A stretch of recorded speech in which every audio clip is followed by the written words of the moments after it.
ભરૂચમાં ગેરકાયદેસર રેતી બાદ હવે કોલસાના સંગ્રહનું કૌભાંડ સામે આવ્યું છે। હાંસોટ મામલતદારના દરોડામાં અનધિકૃત રીતે સંગ્રહિત કરાયેલો કોલસો, હાઈવા અને હિટાચી મશીન મળી આવતા હાંસોટ મામલતદાર દ્વારા કાયદેસરની કાર્યવાહી હાથ ધરવામાં આવી છે। હાલ તો 27.36 કરોડનો મુદ્દામાલ જપ્ત કરી વધુ તપાસ ભૂસ્તર વિભાગને સોંપવામાં આવી છે। હાંસોટ તાલુકાના આસ્થા ગામે એક ખાતેદારની જમીનમાં ગેરકાયદે કોલસાના પહાડો ખડકી દેવામાં આવ્યા હોવાની માહિતી મામલતદારને મળી હતી। માહિતીના આધારે હાંસોટ મામલતદાર રાજન વસાવાએ ટીમને સાથે રાખી દરોડો પાડ્યો હતો। દરોડામાં ચંદ્રકાંત નામના ખાતેદારની જમીન પર ખડકાયેલા કોલસાને પહાડો પર જોઈ તંત્રની આંખો પહોળી થઈ ગઈ હતી।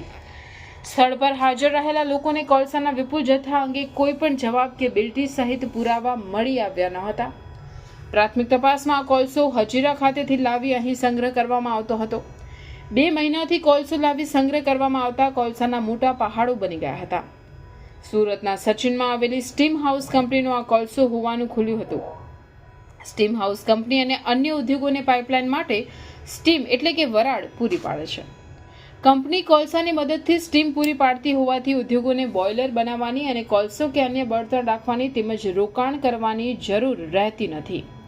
2014માં સચિન જીઆરડીસીમાં કંપનીની સ્થાપના કરવામાં આવ્યા બાદ તેને અંકલેશ્વર ખાતે પણ કાર્યરત કરવામાં આવ્યો છે।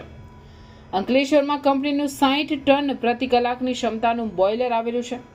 હજીરાથી કોલસો લાવી હાંસોટમાં કોલસો સ્ટોરેજ કરાતો હતો, જેને અંકલેશ્વર બોઇલરમાં બાળવા રવાના કરવામાં આવ્યો હતો।